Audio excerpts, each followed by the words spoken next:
gane adadin mutane nawa ne suka karanta sakon da ka tura a pejin ka na WhatsApp kenan, ko kuma ce dandalin ka na WhatsApp, ko kuma mu ce group kenan. Adadin mutane nawa ne suka iya ganin wannan posting din naka da kuma mutane nawa ne suka iya karanta shi. To kai tsaye za mu je mu shiga kan WhatsApp din mu kamar yadda kuke gani. Insha Allah za mu je mu shiga kan WhatsApp din mu kai tsaye. Za mu je mu shiga shi kamar haka.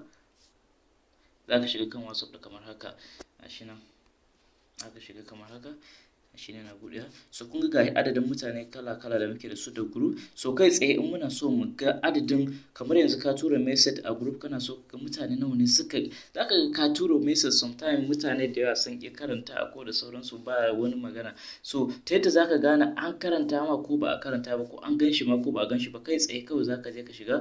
Gashi kamar mu shiga nan wannan group din kamar haka, kamar yadda kuke gani. Za mu je mu samu message da muka tura kai tsaye. Gashi wannan na farko ma mun tura. To wani mu shiga wannan kai tsaye. Za mu je mu danna gashi wannan kamar wannan. Za mu zo a nan ƙasa ga inda alamar good take nan a nan ƙasa wajen ɓangaren time ɗin nan. So za mu danne shi haka. Kun ga ya ɗan canza kala kai tsaye. So za mu je a can ɓangaren ƙarshen hannunka na dama can sama za ka ga wasu icon guda uku ga sunan, sai ka danna kansu kai tsaye haka.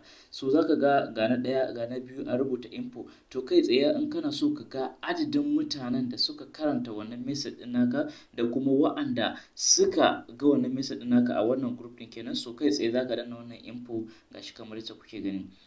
Kun ga ya kawo mana wata fuska da mutane kala-kala gashi nan. Wannan na farko da sauransu shi yake nuna ga adadin mutanen da suka danna maka ko kuma suka ga wannan message ɗin naka a wannan group ɗin. Sannan kuma ta wannan hanya ne za ka iya gane cewa an ga wannan message ɗin naka ko ba a gani ba. To wannan ita ce hanya mafi sauƙi wacce za ka iya gane cewa mutane sun karanta wannan message ɗin naka na wanda ka tura a WhatsApp kenan. So insha Allahu za mu ci gaba da kawo muku wannan shi insha Allahu ba tare da ɓata lokaci ba. So in kuna son wannan bidiyon ta burge ku, kai tsaye ka danna mana alamar like, sannan ka danna mana alamar subscribe. Za ka ga ƙararrawa ta fito sai ka danna domin samun sabbin shirye-shiryenmu a nan gaba insha Allahu.